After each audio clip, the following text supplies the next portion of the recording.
What's up, everybody? My name is The Cell Games, and today Xur is on Nessus.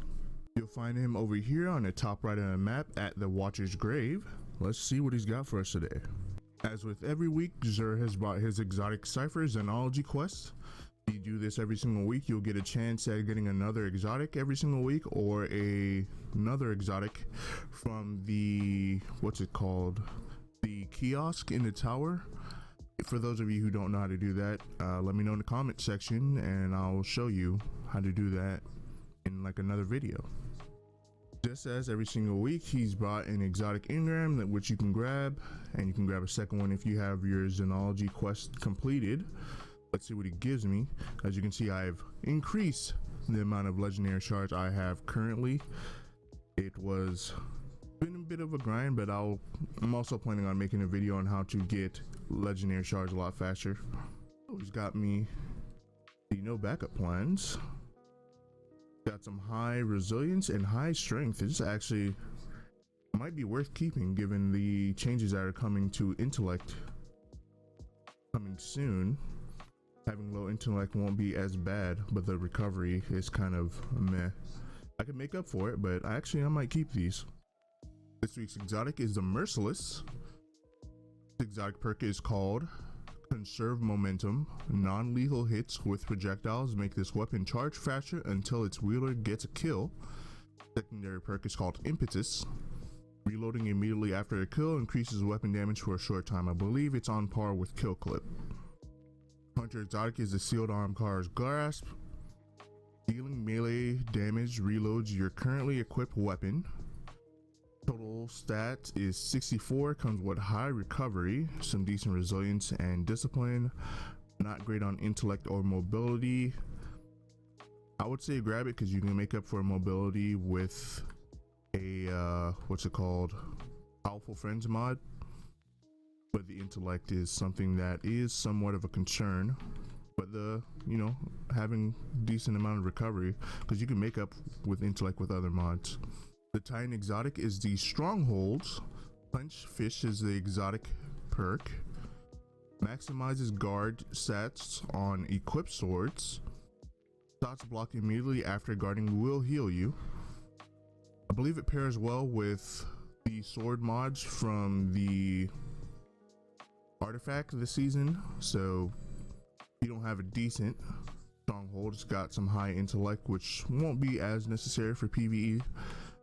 But it also has some high resilience. This actually would be worth grabbing. You can make up for the loss of recovery with other armor pieces.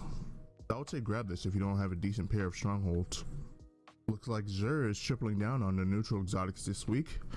Got the Lunafaction Boots. Exotic perk is called Alchemical Etchings. Your rifts gain the additional ability to increase weapon reload speeds. Empowering rifts make the weapon effective ranges over long ranges. 60 overall. Still got some really good recovery, got some decent intellect, and that's pretty much all you need on a Warlock. So I would say grab these. Alright, we're gonna maintain the rapid fire when it comes down to weapons. So starting off with True Prophecy, it's got Field Prep and Demolitionist pass. Last Perdition's got Firmly Planted Zen Moment pass. Arsenic Bike's got Dragonfly and Sneak Bow, maybe.